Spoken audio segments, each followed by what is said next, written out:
Assalamualaikum warahmatullahi wabarakatuh. Perkenalkan, nama saya Deden Ferry Handrian dan teman saya Rifatul Karomah. Di sini kami dari kelompok 2 akan mempresentasikan tentang judul materi kami, yaitu karakteristik ajaran Islam melalui pendekatan normatif, historis, dan filosofis. Tapi yang pertama, saya mohon maaf, di sini dalam video hanya ada saya karena teman saya sedang berhalangan seperti itu. Baiklah, mari kita lanjut ke materi. Setelah yang kita ketahui dari materi kelompok pertama tentang apa itu Islam, di sini di kelompok saya itu menjelaskan tentang pendekatan-pendekatan karakteristik dalam Islam seperti itu. Di sini kami ada 3 poin, yaitu normatif, historis, dan filosofis. Yang pertama adalah pendekatan normatif. Pendekatan normatif dapat diartikan sebagai studi Islam yang memandang masalah dari sudut legal, formal, atau dari segi normatifnya. Dengan kata lain, pendekatan normatif lebih melihat studi Islam dari apa yang tertera dalam teks Al-Quran dan hadis. Maksud legal formal adalah hubungan dengan hal yang halal dan haram, boleh atau tidak, dan sejenisnya.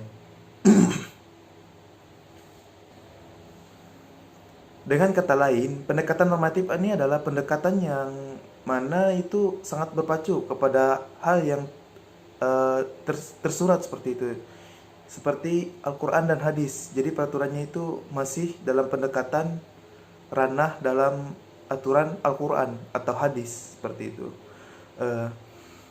Dalam pendekatan normatif ini ada kekurangannya juga, yaitu bersifat eksklusif dogmatis, tidak mau mengakui agama lain, dan sebagainya. Kelebihannya yaitu adalah melalui pendekatan normatif ini, seseorang memiliki sikap militansi dalam beragama, yakni berpegang teguh kepada apa yang diyakininya sebagai yang benar tanpa memandang dan meremehkan agama lain. Lalu kita ke pendekatan yang kedua, yaitu pendekatan secara historis. Seperti yang kita ketahui, dari kata historis adalah mengacu kepada sebuah sejarah.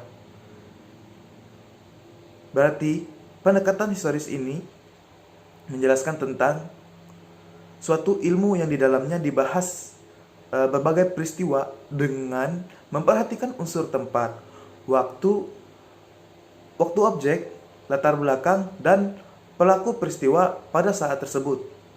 Yang mana pendekatan historis ini dimaksudkan adalah untuk di dalam pendekatan historis ini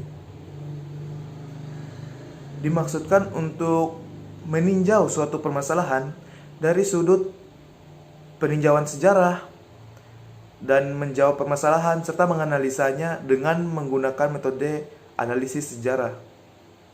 Sejarah atau historis adalah studi yang berhubungan dengan peristiwa atau kejadian masa lalu yang menyangkut kejadian atau kejadian sebenarnya. Metode ini dapat digunakan misalnya dalam mempelajari masyarakat Islam, dalam hal pengamalan yang disebut dengan masyarakat Muslim atau kebudayaan Muslim. Oke, itu untuk poin yang kedua tentang pendekatan historis. Kita lanjut ke pendekatan filosofis. Pendekatan filosofis adalah melihat suatu permasalahan dari sudut tinjauan filsafat dan berusaha untuk menjawab dan memecahkan permasalahan itu dengan menggunakan metode analisis spekulatif. Pada dasarnya, filsafat adalah berpikiran untuk memecahkan masalah atau pertanyaan dan menjawab suatu persoalan. Namun demikian, tidak semua berpikir untuk memecahkan dan menjawab suatu permasalahan dapat disebut filsafat. Dimaksud filsafat di sini adalah berpikir secara sistematis, radikal, dan universal. Metode ini sangat lemah. Sikap filsafat mengurung diri dalam batas-batas onggiton, susunan, dan metodologi yang telah ditetapkan oleh nalar mandiri secara berdaulat. Jadi sedikit pemahaman saya tentang pendekatan filosofis ini yaitu tentang yang mana pendekatannya universal pemikirannya. Jadi sedikit bertentangan dengan normatif yang baku atas dengan susunan yang sudah berlaku, yaitu Al-Quran dan hadis. Sedangkan pada pendekatan filosofis ini lebih ke universal, terbuka seperti itu. Dan juga di situ diterangkan bahwa filsafat di sini berpikir secara sistematis, radikal dan universal. Yang mana di situ berpikirnya lebih terbuka untuk mempelajarinya, ya, seperti itu. Filsafat sebagai pendekatan keilmuan setidaknya ditandai antara lain dengan 3 ciri, yaitu sebagai berikut. Yang pertama, kajian. Telaah dan penelitian filsafat selalu terarah kepada pencarian atau perumusan ide-ide dasar atau gagasan yang bersifat mendasar, fundamental atau fundamental ideas terhadap objek persoalan yang dikaji. Ide atau pemikiran fundamental biasanya diterjemahkan dalam istilah teknis kefilsafatan sebagai al-falsafatu al-ula, substansi, hakikat, atau esensi. Pemikiran fundamental biasanya bersifat umum atau general, mendasar dan abstrak.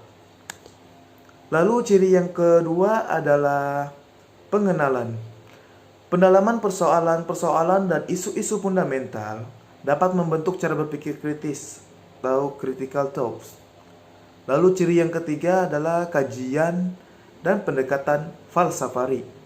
Kajian dan pendekatan falsafati yang bersifat seperti dua hal di atas akan dapat membentuk mentalitas, cara berpikir dan kepribadian yang mengutamakan kebebasan intelektual atau intellectual freedom, sekaligus mempunyai sikap toleran terhadap berbagai pandangan dan kepercayaan yang berbeda serta terbebas dari dogmatisme dan fanatisme. Seperti pemahaman yang saya jelaskan sebelumnya, di ciri ketiga ini menjelaskan tentang bagaimana kebebasan berpikir seperti itu. Jadi tidak ada kekangan ataupun aturan yang baku seperti pada pendekatan normatif. Pendekatan filosofis ini lebih ke universal dan toleran. Jadi dia itu toleran terhadap berbagai pandangan dan kepercayaan orang yang berbeda, dan terbebas dari dogmatisme dan fanatisme. Seperti itu. Mungkin hanya ini yang dapat saya jelaskan. Mohon maaf jika materi kami kurang lengkap atau kurang banyak seperti itu. Mungkin kurang lebihnya bisa dimaklumi. Sekian, terima kasih. Wassalamualaikum warahmatullahi wabarakatuh.